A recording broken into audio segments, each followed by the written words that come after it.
రెండో అధ్యాయము ప్రారంభంలో తూర్పు దేశపు జ్ఞానులు అని వ్రాయబడింది. ఇంతకు మించిన జ్ఞానుల గురించి డీటెయిల్స్ మనకి పరిశుద్ధ గ్రంథంలో రాయలేదు. బైబిల్ పండితులు ఏమంటారంటే వీరి గురించి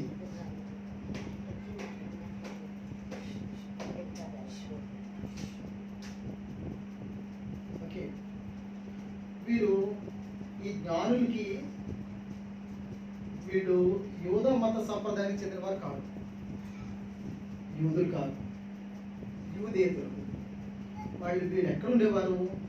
బైబిల్ పండితులు ఏమంటారంటే క్రీస్తు పూర్వం 5-6 శతాబ్దాలు ఆ కాలంలో, అంటే ఇప్పుడు సుమారుగా ఇది 2021, 500-600 2600-2700 క్రితం వాళ్ళు జీవించారన్నమాట.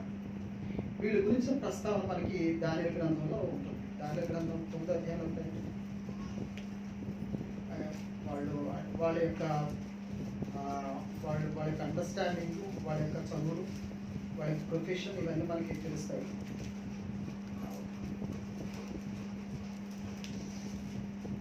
దానియేలు గ్రంథం 9వ అధ్యాయం.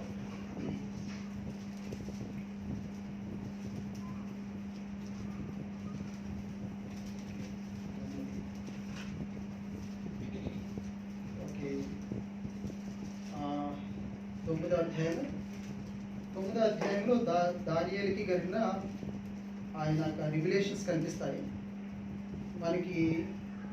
రెండో అధ్యాయంలో దానియేలు 2వ అధ్యాయంలో 27వ వచనం చదివేస్తున్నాను. దానియేలు రాజు సముఖంలో ఇలాగ ప్రత్యుత్తరమిచ్చారు. రాజు సముఖంలో ఇలా ప్రత్యుత్తరమిచ్చారు. రాజు అడిగిన ఈ మర్మము జ్ఞానులైనను, గారడి విద్య గలవారైనను, శకునగానులైనను, జ్యోతిష్కులైనను తెలియచెప్ప చాలను. ఈ ప్రస్తావన దానియేలు ఎందుకు చేశారంటే వీళ్ళందరూ ఉండేవారు అప్పట్లో. జ్యోతిష్ గారిని ఆస్ట్రాలజీ అంటారు, సైన్స్ ఆఫ్ స్టార్స్ ని ఆస్ట్రానమీ అంటారు.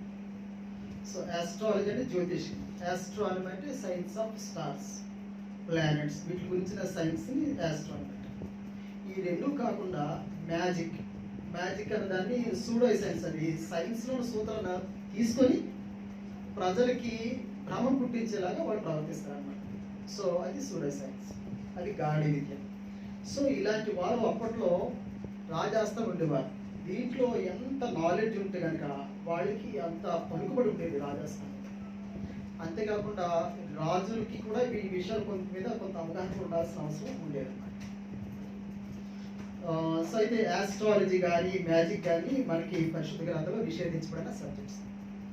అయితే ఆ కాలంలో ఇవి చాలా మోస్ట్ సార్ట్ ఆఫ్ సబ్జెక్ట్ అనమాట. ఈనాడు ఇన్ఫర్మేషన్ టెక్నాలజీ ఎలాగైతే ఎంత మోస్ట్ సార్ట్ ఆఫ్ ఎక్కువగా కోరుకునే సబ్జెక్ట్ ఎలాగైతే ఉందో ఇంజనీరింగ్ పిల్లలు ఆనాడు చాలా తెలుసుకోవాలని ఆసక్తి పుట్టించే శాస్త్రాలు అనమాట. శాస్త్రంలో లేకపోతే జస్ట్ వీటి రూపంలో వచ్చేవో మనకు తెలియదు, కానీ ఈ సబ్జెక్ట్ మీద మాత్రం వాళ్ళకి ఆసక్తి ఉండేది. అలాంటి వారు దాని మీద నిష్ణాతులైన వారు ఒక వర్గంగా ఉండేవారు. ఆ వర్గానికి రాజు యొక్క సంస్థానంలో చాలా పలుకుబడి పుట్టింది. ఇలా ఉండగా ఏం జరిగిందనమాట, రాజుగారికి నెబుకద్నెజర్ గారికి ఒక కళ రావడం, ఆ కళ యొక్క భావం కూడా ఎవరికి అసలు కళే గుర్తురాదు. ఓకే, ఆ కళ భావం అసలు వాడికి తెలియదు. రాజుగారు ఏమన్నారు, నాకు ఈ కళ భావం కావాలి, ఇది ఎవరైతే చెప్తారో ఆ స్వప్నాన్ని ఎవరైతే దాన్ని ఇంటర్ప్రిట్ చేయడం అనమాట, ఇంటర్ప్రిట్ చేస్తారో వాడు ఇంటర్ప్రిట్ చేయకపోయినట్లయితే కనుక వాడికి మరణశిక్ష విధించబడుతుందని డిగ్రీ వస్తారు. ఇప్పుడు ఇది ఎవరికి అప్లికబుల్?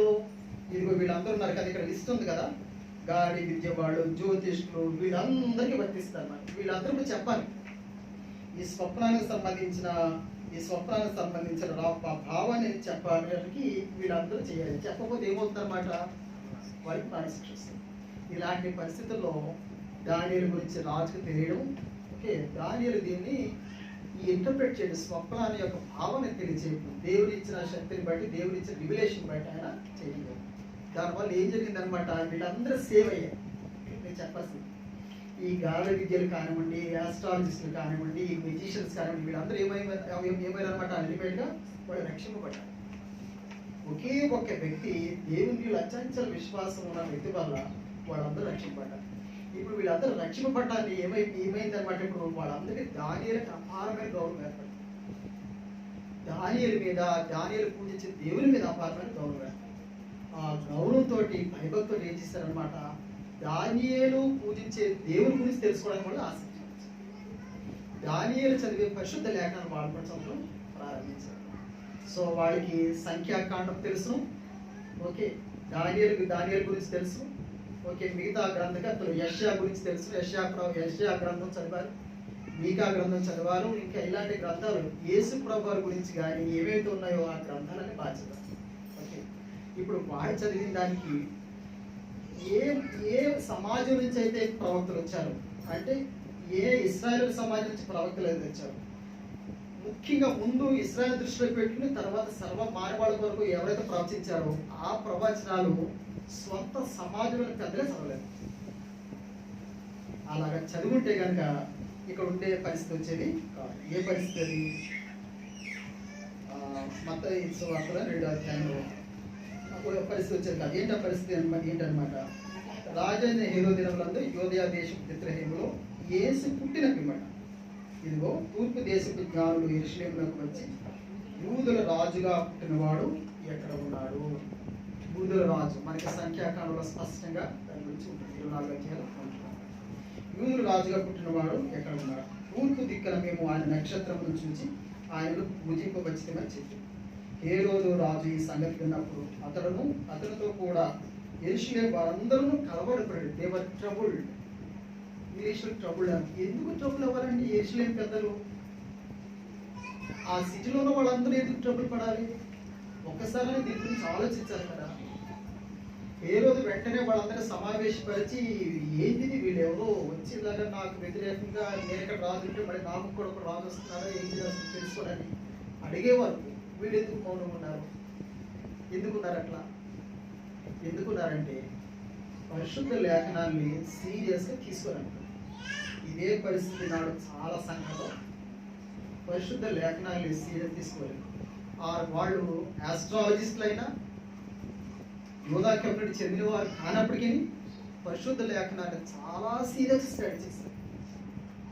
ఎవరైతే నిజముగా వెలుగు వారికి ఆయన సమీపంగా ఉంటారన్న వాక్యం వాళ్ళ జీవితంలో దేవుడు మళ్ళా ఒకసారి వాళ్ళు నిజంగా లేఖనాలు బేస్ చేసిన వాళ్ళు స్టడీ చేసేటప్పటికి వాళ్ళు తెలిసిపోయింది. వాళ్ళు తెలుస్తుంది వీళ్ళకి ఆసక్తిని దేవుడు దానిని నెరవేర్చారన్నమాట. వాళ్ళ నిజమైన కోరిక మనకి సువార్తలో ఒక చోట ఉంటుందన్నమాట. దేవుడికి ఇస్తున్న ప్రార్థనలో ప్రభువా నాకు నా విశ్వాసం కోల్పోకుండా నాకు సహాయం చేయమని ఒక వ్యక్తి అడుగుతాడు యేసు ప్రభువుని. విశ్వాసం బలపడేది, ఓకే, దేవుని యొక్క సహవాసం బలపడేందుకు చేసే ప్రార్థన దేవుడికి చాలా ఇష్టం. దేవుడు వెదడానికి చేసే ప్రార్థనలు చాలా ఇష్టం. సో వీళ్ళు పరిశుద్ధ లేఖనాన్ని బేస్ చేసుకుని వీళ్ళు చేసిన ప్రార్థనలో ఆయన ఆలకించి వీళ్ళకి ప్రత్యేకమైన ఒక సెలెస్టియల్ బాడీ, ఒక నక్షత్రాన్ని ఆయన చూపించారు. ఆ నక్షత్రం ఫలాన్ని చెప్పడం కాదు, ఖచ్చితంగా ఆ నక్షత్రం అంటే అది స్పష్టంగా కూడా కనిపించింది. స్పష్టంగా కనిపించింది, వాడికి సహాయం చేసింది.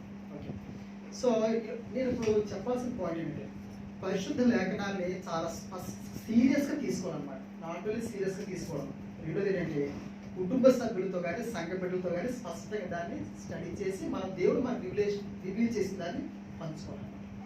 వీళ్ళు జ్ఞానులు ముగ్గురు అనుకుంటున్నారు, ముగ్గురు కాదు.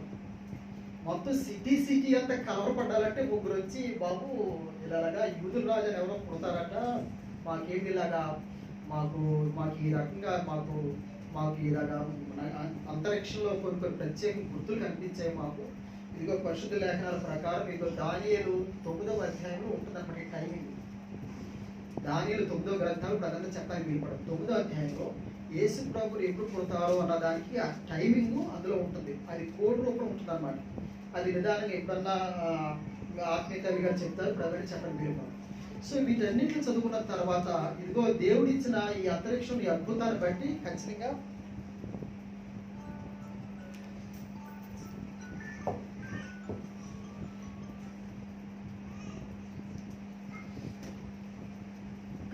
పుట్టాడు.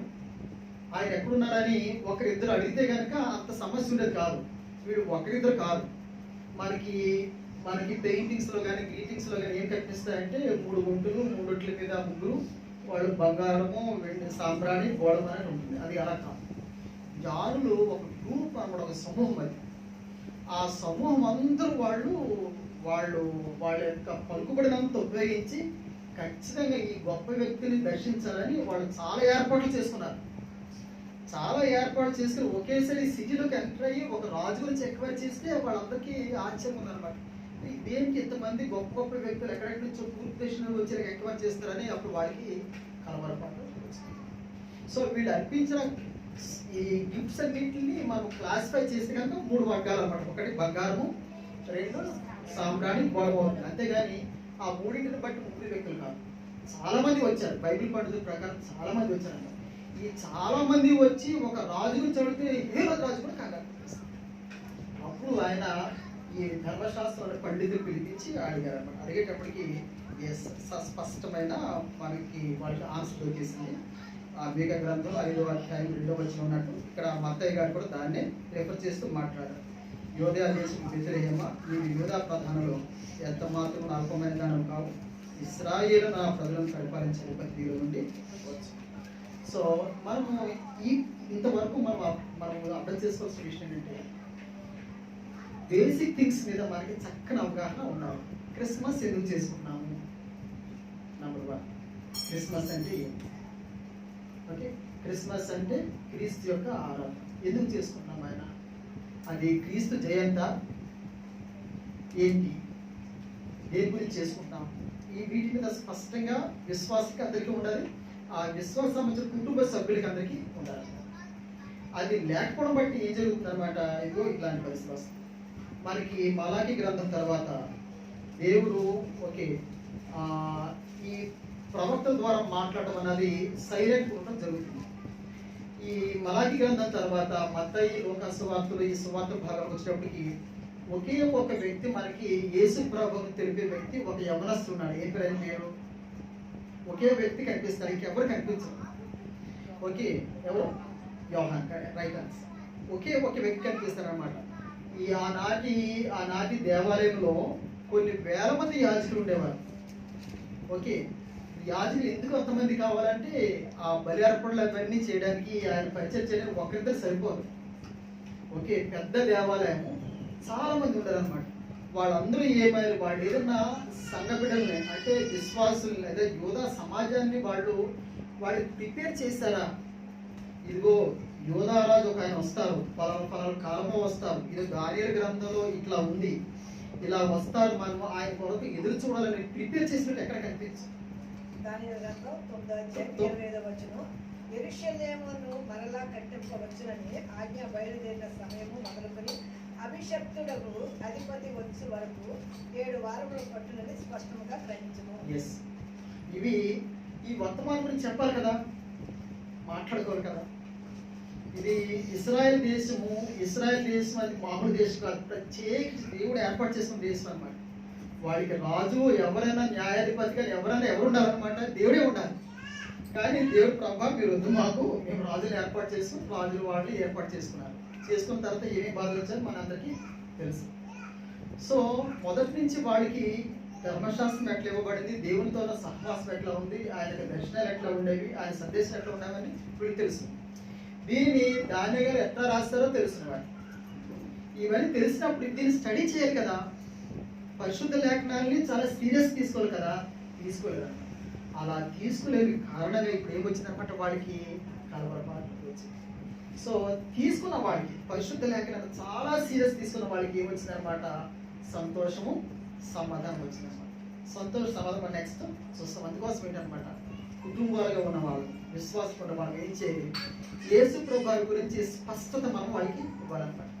ఎవరైనా ఒక అవిశ్వాసం వచ్చి క్రిస్మస్ అంటే ఏంటి, క్రిస్మస్ ఎందుకు చేసుకుంటారు మీరు అంటే సమాధానం చెప్పాలి. యేసు ప్రభువు ఎవరు అంటే స్పష్టమైన సమాధానం చెప్పాలి. ఓకేనా, ఈ అండర్స్టాండింగ్ మనకు కావాలి. ఓకే, అది మనము విశ్వాసం ముందు మనం తెలుసుకోవాలి. తర్వాత మన కుటుంబ సభ్యులకి, మన ఫ్రెండ్స్కి ఏమాత్రం అవకాశం వచ్చినా దాన్ని లాక్కునే అవకాశాన్ని మనం దాన్ని చెప్పాలన్నమాట. సో ఇప్పుడు ఏం జరుగుతుందో చూద్దాం. సో వీళ్ళు కలవరపడ్డారు, సమాధానం వారికి వచ్చేసింది. తర్వాత ఇప్పుడు హేరోదు గారు ఏమన్నారు అనమాట, జ్ఞానం రహస్యంగా పిలిపించి 6-7 వచనాలు, ఆ నక్షత్రం కనపడని కాలము వారి చేత పరిష్కారంగా తెలుసుకున్నారు. దొరికేసినాక ఆన్సర్. పరిష్కారంగా తెలుసుకోవడం అంటే ఏంటంటే ఏదైనా ఒక డౌట్ ఉందనుకోండి, దానిని రీసెర్చ్ చేసి ఇది ఖచ్చితంగా జరిగిందని తెలుసుకోవడం అనమాట. పరిష్కారం అంటే ఏంటంటే ఇక దాంట్లో వివాదం ఉండదు, వివాదం కానీ సందేహం కానీ ఉండదన్నమాట. మనకి ఇలాంటి వర్డింగ్ ఒక చోట దొరుకుతుంది. మనకి ఎక్కడన్నా గమనించారా? సరిగ్గా అదే పదం, అలాంటి పదమే మనకు ఒక చోట కనిపిస్తుంది. చూడండి, లోకాసు వార్త మొదటి అధ్యాయంలో, లోకాసు వార్త మొదటి అధ్యాయంలో 4వ వచనం నుంచి కింద భాగం చదువుతున్నాను. సరే, మొదటి చదువుతాను. లోకాసు వార్త మొదటి అధ్యాయము 4వ వచనం. ఘనత వహించిన థెయోఫిలా, ఆరంభం నుండి కనులారా చూచి వాక్య సేవకులైన వారు మనకు అప్పగించిన ప్రకారం మన మధ్యను నెరవేరిన కార్యములను గూర్చి వివరముగా వ్రాయటకు అనేకులు కోరుకున్నారు కనుక నీకు ఉపదేశింపబడిన సంగతులు నిశ్చయముగా జరిగినవని నీవు తెలుసుకున్నటకు వాటినన్నిటినీ మొదటి నుంచి తరచి పరిష్కారముగా తెలుసుకుని ఉన్న నేను నీ పేరట వాటి గురించి వరుసగా రచించుట యుక్తమని చేయించింది. పరిష్కారం తెలుసుకోవడం అంటే పైన సమాచారం సేకరించడం కాదు, దానికి రుజువులు, దానికి సంబంధించిన వ్యక్తులు, వాళ్ళతో మాట్లాడి వాళ్ళ అనుభవాలు, దానికి ఎవిడెన్సెస్, ఆధారాలు ఇవన్నీ సేకరించి స్పష్టతతోటి మళ్ళా నిర్వివాదంగా రాయడాన్ని పరిష్కారంగా చెప్పమంటారు. సో ఇప్పుడు రాజుగారు ఆర్డర్స్ వేశారు కాదు, వెంటనే ఆనాటి ధర్మశాస్త్ర పండితులందరూ వచ్చి చెప్పేశారు అనమాట. ఇప్పుడు వీళ్ళు హేరోదు గారు ఏం చేశారు? ఆ జ్ఞానం రహస్యంగా పిలిపించి ఆ నక్షత్రం కనబడిన కాలము వారితో పరిష్కారం తెలుసుకున్నాడు. జ్ఞానం పిలిపించాడు, బాబు మీకు ఇది ఎట్లా తెలిసింది అంటే చెప్పేశారు వాళ్ళు. ఇదిగో దానియేలు గ్రంథం ఇట్లా ఉంది, సంఖ్యాకాండం ఇట్లా ఉంది, యెషయా గ్రంథం ఇట్లా ఉంది, ఇట్లా ఉంది, ఇట్లా ఉంది. అన్నిటికంటే పైగా ఇదిగో దేవుడు మాకు ఇది విద్య, మాకు అంతరిక్షంలో ఒక ప్రత్యేక స్పష్టమైన గుర్తు మాకు అని చెప్పేసరికి అని తెలిసి వెంటనే ఆయన ఆలోచనలు ఎక్కడికి వెళ్ళిపోయినమాట. ఎస్, రాజు పుట్టేశాడు. ఆయన విశ్వసించాడు, రాజు పుట్టాడు, రాజు పుట్టేశాడు. ఎస్, సో నా సీట్కి ఇప్పుడు పోటీ ఉన్నాడు అనమాట, అనుకున్నాడు. ఆ సింహాసనానికి పోటీ ఉంది. సో అనుకున్నాడు. వెంటనే ఆయన ఆలోచన ఎక్కడ వెళ్ళిపోయింది? ఈవిల్గా, క్రిమినల్ మైండ్, క్రిమినల్ ప్లాట్ అయిన ఆలోచించడం స్టార్ట్ చేసి ఈ మిగతాదంతా మనకి కానీ తెలుసు. అయితే క్రిస్మస్లో దేవుడు ఏం చేస్తూ ఉంటారంటే యేసు ప్రభు గురించి వర్తమానం దాదాపు అందరికీ చాలా స్పష్టంగా పంపించడం అనేది మనకి గమనించవచ్చు. చాలా స్పష్టంగా, నిరక్షరాశిలో కావచ్చు, అక్షరాశిలో, లేకపోతే వాళ్ళకి కొంచెం అవగాహన ఉందో లేదో తెలియదు కానీ గొర్రెల కాపరి, గొర్రెలు అంటే కరెక్ట్ కాదు, గొర్రెల కాపరికి వెళ్ళింది. సాక్షాత్తు రాజు కూడా ఇది వెళ్ళిపోయింది. యూదుల రాజుకు పుడతారు ఒక ఆయన, స్పష్టంగా సాక్షాత్తు వైస్ మెన్ ద్వారా వాళ్ళకి వెళ్ళిన. అయితే ఎవరు ఎట్లా స్పందిస్తున్నారు అన్నదే అల్టిమేట్ క్రిస్మస్ అన్నమాట. సో ఇప్పుడు వీరికి ఏమైంది? హేరోదు గారు ఆయన తెలుసుకున్నాడు. తెలుసుకుని వెంటనే మళ్ళీ ఏమన్నా చూడండి, ఎంతో వచ్చి మీరు వెళ్ళి ఆ శిష్యు విషయమై జాగ్రత్తగా విచారించి తెలుసుకొనగానే నేను వచ్చి ఆయనను పూజించినట్లు నాకు వర్తమానం తెలియని చెప్పి వారిని బేత్లెహేమునకు పంపాను. వారు రాజు మాట విని బయలుదేరిపోవచ్చుండగా ఇదిగో తూర్పు దేశంలో వారు చూసిన నక్షత్రము ఆ శిశువు ఉండిన చోటి నీటిగా వచ్చి నిలుచు వరకు వారికి ముందుగా నడిచారు. వారు ఆ నక్షత్రం చూచి అత్యానందపడి ఇంటిలోనికి వచ్చి తల్లి అయిన మరేను ఆ శిశువును చూచి సాగిలపడి ఆయనను పూజించి తమ పుట్టెలకి బంగారమును సాంబ్రాణిని బోళము కానుకలుగా ఆయనకు సమర్పించారు. తరువాత హేరోదు వద్దకు వెళ్ళవద్దని స్వప్నమును దేవుని చేత బోధింపబడిన వారు మరొక మార్గంలో తమ దేశంలో తిరిగి వెళ్ళారు. ఎప్పుడైతే దేవుని వర్తమానం ఈ రకంగా వినిపించబడినప్పుడు స్పందించే తీరులో అన్నది అల్టిమేట్గా మన యొక్క భవిష్యత్తును, మన యొక్క ఆత్మీయస్థితిని నిర్ణయిస్తుంది అన్నమాట. హేరోదు స్పందించిన తీరి చాలా క్రిమినల్ ఇంట్రెస్ట్ తోటి స్పందించారు. గొల్లలకి చెప్పినప్పుడు వాడు సంతోషించి వెంటనే స్పందించారు. వేగంగా వడిబడిగా వెళ్ళిపోయి శిశువును కనుగొని వాడు సంతోషించి ఆ విన్న సంగతులన్నీ అనేక మందికి వాడు చెప్పి అందరినీ ఆనందించేశారు.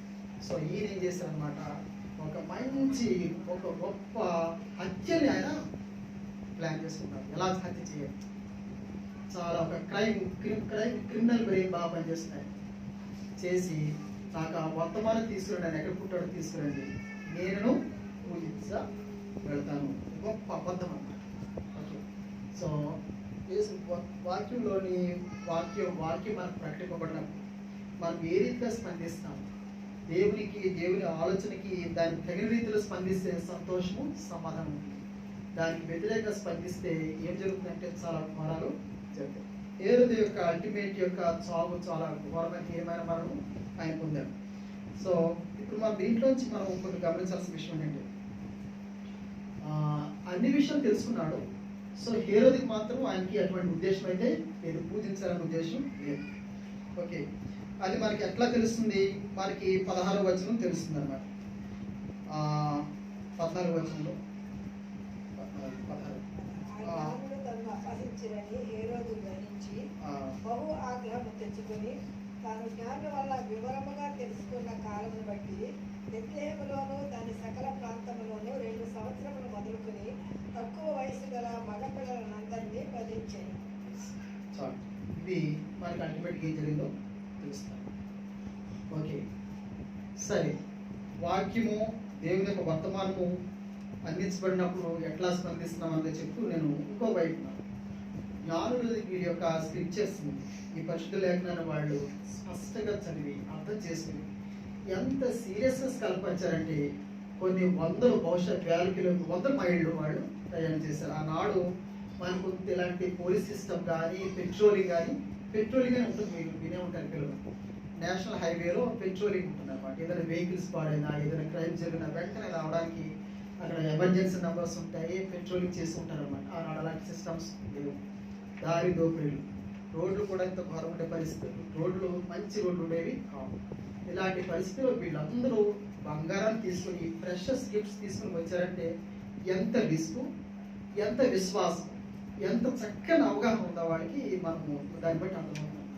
చాలా సీరియస్ తీసుకున్నారు వాళ్ళు. అంత దూరం ప్రయాణం చేసి వచ్చారు. వచ్చేటప్పటికి దేవుడు ఏ రీతిగా సహాయం చేస్తారో మనం చూడవచ్చు. నేను ఎందుకు చెప్తున్నానంటే నిజంగా దేవుడితోటి యథార్థంగా సహవాసం చేయాలనుకున్న వాళ్ళకి దేవుడు ఈ విధంగా ఎంకరేజ్ చేస్తాడు. పరిశుద్ధ లేఖనాలను అవగాహన చేసుకుని ఆయనతోటి సహవాసం చేయాలి, ఆయన తెలుసుకోవాలి, ఇంకా డీప్గా తెలుసుకున్నప్పుడు దేవుడు వారిని ఎట్లా ఎంకరేజ్ చేస్తున్నారు అన్నది మనం ఇక్కడ చూస్తాం. 9వ వచనంలో వారు రాజు మాట విని బయలుదేరిపోవచ్చుండగా ఇదిగో తూర్పు దేశంలో వారు చూసిన నక్షత్రం ఆ శిశువు ఉండడం చోటికి మీదుగా వచ్చి నిలుచు వరకు వారికి ముందుగా నడిచింది. ఇప్పుడు ఏదైనా ఒక సిటీ ఉంది, ఫర్ ఎగ్జాంపుల్ భీమవరం సిటీ ఉంది అనుకున్నాం. భీమవరం సిటీ జనాభా బహుశా 10 లక్షలు ఉంటుంది. మొత్తం ఇవన్నీ చుట్టుపక్కల ఉన్న ప్రాంతాలు కార్పొరేషన్లోకి గడిపేసి వాటిని చూస్తే అంతమంది ఉంటాయి. బహుశా ఉండొచ్చు, నేను తప్పు కావచ్చు కూడా. ఒక వ్యక్తి పుట్టాడు అనగానే సరే తెలుసుకోవాలని అనుకుంటే మనం ఎలా తెలుసుకోగలుగుతాము? ఇంతమందిలో ఆ శిశువుని ఐడెంటిఫై చేయడం ఎలా తెలుస్తుంది? అక్కడున్న యెరూషలేము వాసులకి తెలియదు, ఇదిగో ఫలానా ఇంట్లో ఇలాగా యోసేపు మరియమ్మ ఉన్నారు, ఇదిగో ఇలాగా కన్యక గర్భానిలాగా శిశువు పుడతాడు, అది ఈమె ఆకని మరియే. అలా పుట్టినప్పుడు ఈయనే ఇమ్మానుయేలు, ఆయనే అభిషిక్తుడని ఎలా ఐడెంటిఫై చేయటం? ఇశ్రాయేలుకి ఉందా అలాంటి నాలెడ్జ్ ఉందా? లేదు. మరి ఎట్లా? అంతమంది జనాభాలో అన్ని ఇళ్ళ మధ్యలో సరిగ్గా ఆ ఇంటిని గుర్తించడం, ఆ కుటుంబాన్ని గుర్తించడం, ఆ శిశువుని గుర్తించడం ఎట్లా? అది మానవ రీతిగా సాధ్యమయ్యేది కాదు. సో దేవుడు దాన్ని తీసుకున్నారు. సరిగ్గా వెళ్ళింది మనకి స్పష్టంగా ఉన్నట్టుగా చూస్తే కనుక స్పష్టంగా ఉందన్నమాట. ఆ నక్షత్రము శిశువుని చోటికి మీదుగా వచ్చి నిలిచేము. వాళ్ళకి స్పష్టంగా వాళ్ళకి తెలుస్తున్నారు అనమాట. ఈ సైన్స్ని ఆస్ట్రానమీ మీద వాళ్ళకి అవగాహన. ఆ నక్షత్రం చూసేటప్పుడు అది కరెక్ట్గా ఒక ఇంటి మీద పైగా కనిపిస్తుంది అనమాట. వెళ్ళేటప్పటికి వాళ్ళు చూసేటప్పటికి శిశువు కనిపించారు. బహుశా వాళ్ళు మాట్లాడుంటారు, యోసేపు మరియమ్మతో మాట్లాడుంటారు. వాళ్ళందరూ మాట్లాడిన తర్వాత వాళ్ళకి ఈ లేఖనాలు ఒకదానికి ఒకటి మ్యాచ్ అవుతాయి అన్నమాట. మిస్ మ్యాచ్లు అనేవి రావు. వాళ్ళు ఆ రీతిగా ఐడెంటిఫై చేస్తారు. రెండోది ఏంటంటే పరిశుద్ధాత్మ లీడింగ్ ఉంటేనే కానీ ఇది సాధ్యము కాదు. మనకి లోకాసు వార్తలు మనకి యేసు ప్రభువును గుర్తించడానికి కొంతమంది వ్యక్తులకి ఎట్లా సాధ్యమైందో పరిశుద్ధాత్మలు ఎట్లా లీడ్ చేస్తారని మనం చూడండి. మనకి లోకాసు వార్తలు చూడండి. ఇక్కడ మనకి లోకాసు వార్తలు 2వ అధ్యాయంలో 25వ వచనం నేను చదివేస్తాను. యెరూషలేమునందు సిమియోను అనే ఒక మనుషుడైన అతడు నీతిమంతుడును భక్తిపరుడునై ఉండి ఇశ్రాయేలు యొక్క ఆదరణ కొరకు కనిపెట్టువాడు. పరిశుద్ధాత్మ అతని మీద ఉండను. ఇది నేను అండర్లైన్ చేసుకున్నాను అన్నమాట. పరిశుద్ధాత్మ అతని మీద ఉండను. పరిశుద్ధాత్మ అతని మీద ఉంటే ఏమవుతుంది, ఏం జరుగుతుందో చూడండి. అతడు ప్రభు యొక్క క్రీస్తును చూడక మునుపు ఈ వ్యక్తి ఒకరు దానియేలు గ్రంథాన్ని స్పష్టంగా అర్థం చేసుకున్న వ్యక్తి. దానియేలు గ్రంథాన్ని కానీ, యెషయా గ్రంథాన్ని కానీ, సంఖ్యాకాండాన్ని కానీ ఇవి బాగా అర్థం చేసుకున్న వ్యక్తుల్లో అతి తక్కువ మంది వ్యక్తులు ఈ అన్నమాట. లేకపోతే యేసు ప్రభువును చూడాలని ఆశ ఎందుకు వస్తుంది ఆయనకి? ఓకే, ఆయన చూడక మునుపు మరణం పొందరని పరిశుద్ధాత్మ చేత బయలుపరచబడింది. ఆత్మవశుడై అంటే ఆయన ఆధీనం లేడు. టోటల్ ఎవరి కంట్రోల్లోకి వెళ్ళిపోయినప్పుడు పరిశుద్ధాత్మ కంట్రోల్లోకి వెళ్ళిపోయాడు. అతడు దేవాలయంలోకి వచ్చాను. దేవాలయంలోకి రాగానే 2 ఇన్సిడెంట్స్ ఎక్కువ జరుగుతున్నాయి అన్నమాట. అంతర ధర్మశాస్త్ర పద్ధతి చొప్పున ఆయన విషయమై జరిగించడానికి తల్లిదండ్రులు శిష్యుమైన యేసుని దేవాలయం తీసుకువచ్చినప్పుడు అతడు తన చేతుల్లో ఆయన ఎత్తుకొని, ఇది ఎలా జరుగుతుంది? దేవాలయంలోనికి ఈయన రావడం, సుమియోన్ గారు, అలాగే ఈ హోలీ ఫ్యామిలీ వెళ్ళగానే ఆ శిశువు ఈయన తెలుసుకోవడం ఎట్లా జరుగుతుందంటే అది ప్యూర్లీ హోలీ స్పిరిట్ లీడింగ్ అండి. అందుకే నేను చాలా స్పష్టంగా లోకంగా దాన్ని రాసి పెట్టాను. ఆత్మవశుడు వెళ్ళగానే ఇదిగో యేసు ప్రభు. సో ఈ ఆత్మ కార్యము ఎలిజబెత్లోనూ మరియమ్మ గారి సందర్భంలో కూడా కలుస్తుంది. ఓకే, ఎలిజబెత్ మరియమ్మ గారు ఎప్పుడైతే వెళ్ళారో గుడ్ ఈవినింగ్ సిస్టర్ గారు అన్నారో మరి ఏమన్నారు, గుడ్ ఈవినింగ్ అని అనగానే వాయిస్ వినగానే వెంటనే ఎలిజబెత్ గర్భంలో శిశువు గంతులు వేయటం ఎంత అద్భుతం ఇది! ఎట్లా పనిచేస్తుంది ఇది? పైన ఏం తెలియదు. ఆమె వెంటనే నా ప్రభువు దాసురాలు నా వద్దకు వచ్చి ఎలా ప్రార్థించాను, ఆమె గర్భంలో ఉంది నా ప్రభువు అని గుర్తుపట్టడం ఎట్లా? పరిశుద్ధాత్మ అన్నమాట. అంటే పరిశుద్ధాత్మ సహాయం ఉంటే కనుక యేసు ప్రభాన్ని చాలా చక్కగా ఏ డిస్ప్యూట్ లేకుండా మనము గుర్తించవచ్చు. అలాగా సుమీరుని మనం చూసాము. తర్వాత అలాగే ఇంకొక ఆమె 36వ వచనం చూడండి. ఆషేరు గోత్రికురాలు సమూయేలు కుమార్తె అయిన ప్రవక్తి అన్నారు ఒక ప్రవక్తి. ఆమె కన్యాత్వం మొదలుకొని 7 ఏళ్ల పెనిమిడితో సంసారం చేసి బహుకాలం గడిచినదే. 84 సంవత్సరములు విధవరాలైంది. దేవాలయం విడువకు ఉపవాస ప్రార్థనలతో రేయింబగళ్ళు సేవ చేస్తున్నారు. ఆమె కూడా ఆ గడియలోని లోపలికి వచ్చి దేవుని కొనియాడు. యెరూషలేములో విమోచన కొరకు కనిపెట్టుకున్న వారందరితో ఆయనను గురించి మాట్లాడారు. అంతటా వారు ప్రభు ధర్మశాస్త్రం చొప్పున సమస్యను తీర్చి పంపిమ్మట గలిలయలోని నజరేతును తమ ఊరికి తిరిగారు. సో ఈమె అన్న ఈ ఇరువురు కూడా యేసు ప్రభు గుర్తించగల కారణం ఏంటంటే పరిశుద్ధాత్మ దేవునికి ప్రాంప్టింగ్ అన్నమాట. సో ఈ రీతిగా దేవుడు ఎప్పుడైతే సహకరిస్తాడో నిజంగా ఆశ, నిజంగా శ్రద్ధాశక్తులు ఉన్న వారికి దేవుడు స్పష్టంగా ఈ రీతిగా సహాయం చేయడం దీంట్లో మనం గమనించవచ్చు అన్నమాట. ఎప్పుడైతే ఈ జ్ఞానులు స్పష్టంగా గుర్తించారో వాళ్ళకి ఆనందం ఎట్లా ఉందంటే చూడండి 11వ మాట, ఎంత అద్భుతమైన మాట వాడారో. మత్తయి సువార్తలో 2వ అధ్యాయం 19వ. వారు నక్షత్రం చూచి అత్యానంద భరితులై ఇంటిలోనికి వచ్చి తల్లి అయిన మరియను ఆ శిశువును చూచి సాగిలపడి ఆయనను పూజించి తమ పెట్టెలు విప్పి బంగారము సాంబ్రాణిని గోడను కానుకలుగా ఆయనకి సమర్పించారు. ఎస్, మొట్టమొదటి ఏంటంటే ఇందులో అల్టిమేట్గా నేను కంక్లూడ్ చేసేస్తున్నాను. దేవుడిని లేఖనాల ఆధారంగా వెదగడం అన్నది చాలా ఇంపార్టెంట్. లేఖనాన్ని సీరియస్గా తీసుకోవాలన్నమాట. పరిశుద్ధ లేఖనాలు పైగా తీసుకోకుండా సీరియస్ తీసుకుంటే స్టడీ చేయడం, దాని స్పష్టమైన అవగాహన పెంపొందించుకోవాలి. యేసు ప్రభు వారు ఎవరు, దేవుడు ఎవరు అనేది స్పష్టంగా తెలుసుకోవాలన్నమాట. తెలుసుకున్న తర్వాత మనం ఏంటనమాట, ఆయన పట్ల మనం కనపరచవలసిన విధేయత, ఆయన పట్ల కనపరచవలసిన భయభక్తులు మనం కనపరచు. అలా చేసి ఎప్పుడైతే మనము దేవుడు మనకి ఇచ్చింది, మన జీవితాలు, మన హృదయాన్ని ఆయనకి ఇచ్చింది, మనకి ఆయన ఇచ్చిన తలాంతులు సమర్పించుకుంటాము. తర్వాత ఏం జరుగుతుందంటే చూడండి, వాళ్ళని ఫర్దర్గా నడిపించేది కూడా దేవుడు తీసుకుంటాడు. వీళ్ళు నెక్స్ట్ ఎక్కడికి వెళ్ళాలి?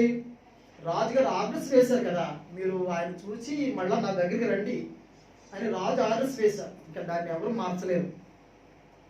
అంటే ఒకవేళ వీళ్ళు ఏమైనా చేస్తే కనుక సమస్యలు వస్తాయి. సో వెంటనే దేవుడు కలుగు చేసుకుంటాడు అన్నమాట. ఇంటర్వ్యూన్ అవుతాడు, ప్రత్యక్షంగా జోక్యం అనమాట. వెంటనే దూతలు పంపించి వాళ్ళు వెళ్ళవలసిన రూట్ ఇది కాదు అని వేరే రూట్లో వాళ్ళని పంపించి వాళ్ళకి క్షేమాన్ని సమాధానం ఇస్తారన్నమాట. అల్టిమేట్గా వాళ్ళకి ఇచ్చింది అనమాట క్షేమము, సమాధానం. సో ఈ మూడింటితోటి మనము ఈ 3 సత్యాలు మనం నేర్చుకోవాలి. ఒకటి, లేఖనాలు చాలా సీరియస్ తీసుకోవడం. మనము ఈ లేఖనాలు సీరియస్గా తీసుకోకపోవడం వల్ల కొంతమంది యేసు ప్రభుని ఆ క్రిస్మస్ మిస్ అయిపోయారు. ఈనాడు లేఖనాలు సీరియస్గా తీసుకోకపోతే నిత్య జీవాన్ని అనే దాన్ని మనం మిస్ అయిపోతాం. ఆ లేఖనాలు ఎక్కడ ఉన్నాయన్నమాట? మనకి ప్రకటన గ్రంథంలో ఉన్నాయి. లేఖనాలు, పరిశుద్ధ లేఖనాలు సీరియస్గా తీసుకోకపోతే చాలా ఘోరమైన డ్యామేజ్ అవుతుంది. అది దాన్ని రివర్స్ చేయడానికి సాధ్యం కాదు. సో అందుకోసం లేఖనాలు సీరియస్గా తీసుకోవాలి. దేవుని గురించి స్పష్టంగా తెలుసుకోవాలి. తెలుసుకున్న అటువంటి ఆసక్తి ఉండి నిజమైన సిన్సియర్ ఎఫర్ట్ చేసే వాడికి దేవుడు స్పష్టంగా సహాయం చేస్తానంటే మనం లేఖనంలో గుర్తించవచ్చు. ఆ సహాయం చేసుకున్న తర్వాత ఆయనలో సహవాసం, ఆయన పట్ల భయభక్తులు ఎదుగుతున్న వాడికి క్షేమము సమాధానం ఇస్తారని కూడా మనం ఇక్కడ ఈ లేఖనాన్ని వేసేసి మనం గుర్తించవచ్చు అన్నమాట. సో ఈ క్రిస్మస్ సీజన్లో మనము మన కుటుంబాలు యేసు ప్రభు వారి గురించి, యేసు ప్రభు వారి యొక్క రాకడ గురించిన స్పష్టత మనం తెలుసుకున్న వాళ్ళము దానితో ఆగిపోవకుండా మన బిడ్డలకి స్పష్టంగా చెప్పాలి. ఇదిగో యేసు ప్రభు లోక పాపాల నుంచి, ఆ పాపాల నుంచి మనం రక్షించడానికి, ఓకే, మనకి నిత్య జీవాన్ని కూడా మనం రక్షించుకోకుండా దేవుడితో నిత్యము సహవాసం చేసి మనం నిలబెట్టుకోవడానికి ఆయన వచ్చాడు. మన పాప నిమిత్తం ఆయన మరణించి తిరిగి లేచాడన్న ఈ స్పష్టత మనం ఇవ్వాలి. ఓకే, అలా ఇచ్చి పరిశుద్ధ లేఖనాల వాళ్ళు ట్రైనప్ చేయాలన్నమాట. ట్రైనప్ చేస్తే ఏమవుతుందన్నమాట? కలవరపడే పరిస్థితి ఉండదు. రేపు యేసు ప్రభు మరలా తిరిగి వస్తారన్నది మనకు అందరికీ తెలుసు. ఓకే, కలవరపాటు ఉండదు, ఆశాభంగం ఉండదు. ఆయనతో పాటు తలెత్తుకుని, ఓకే, సంతోషంతో ఆయనతో పాటు నిత్యం ఉండగలుగుతాం. అసలు ఆయనది ఎవర్లాస్టింగ్ క్రిస్మస్ అన్నమాట. ఆయనతో ఉండే ఆరాధన, ఎప్పుడు ఉండే ఆరాధన. అటువంటి చక్కని క్రిస్మస్ అనుభవాన్ని దేవుడు మన జీవితాల్లో ప్రసాదించాలని అందరి నిమిత్తమై పరిశుద్ధాత్మ దేవుడు మనకి మెండుగా సహాయం చేయగా నాకు ఈ అవకాశం ఇచ్చిన యెహోవానీసి సంఘ వ్యవస్థాపకులు, సంఘానికి నేను వందనాలు తెలుస్తున్నాను. దేవునికి వందనాలు. Thank you.